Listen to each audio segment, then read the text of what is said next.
It took a bunch of skilled men 46 years to bring the building in Jerusalem to its glory as it's found in John chapter 2, which made it all the more confusing when Jesus said what he said. Welcome to Lifeword's Day by Day. Jesus has just wreaked havoc in the temple, turning over tables, running people out. And then some people say to him, "Hey, how can you do all this? What authority do you have? You'd better show us a sign." And so he gives them something that perplexes them and makes them think that Jesus is absolutely crazy.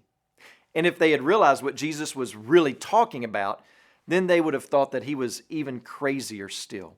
Jesus says, "Destroy this temple and I will raise it up again." I'm sure they were thinking, "Listen, dude, we know you're a carpenter, but you are out of your mind." But Jesus wasn't talking about the building of the temple because, like he will say later on, something greater than the temple was in their presence. He was speaking of his own body, that his own body would be destroyed, but that he, Jesus, would bring it back to life. So what does John want us to know about Jesus and his authority? What gives Jesus the right to do what he did in flipping over tables? He wants us to know this, that Jesus is the real temple. Jesus is the fulfillment of what the temple represented.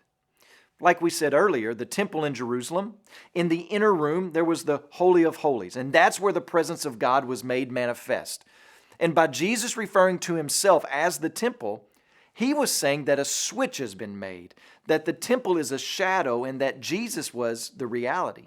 What the temple represented was a promise of a greater fulfillment, and the greater fulfillment was in their presence in Jesus.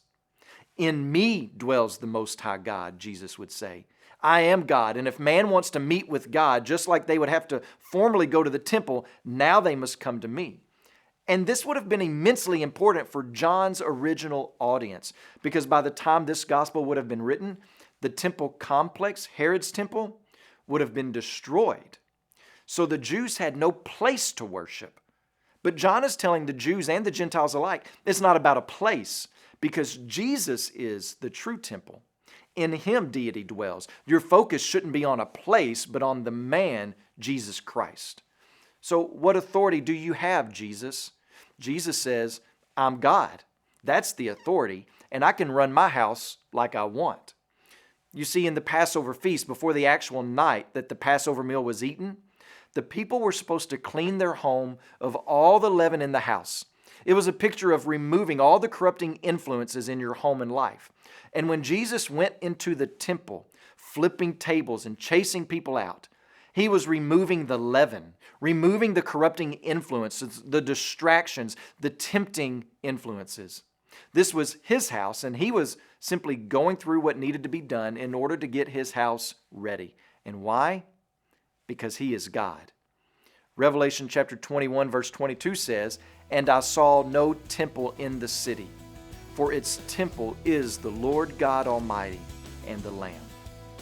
Today, please pray for Thomas Mobley and his family, our missionaries in Oklahoma. And also remember the ZANAKI Lifeword broadcast in Tanzania.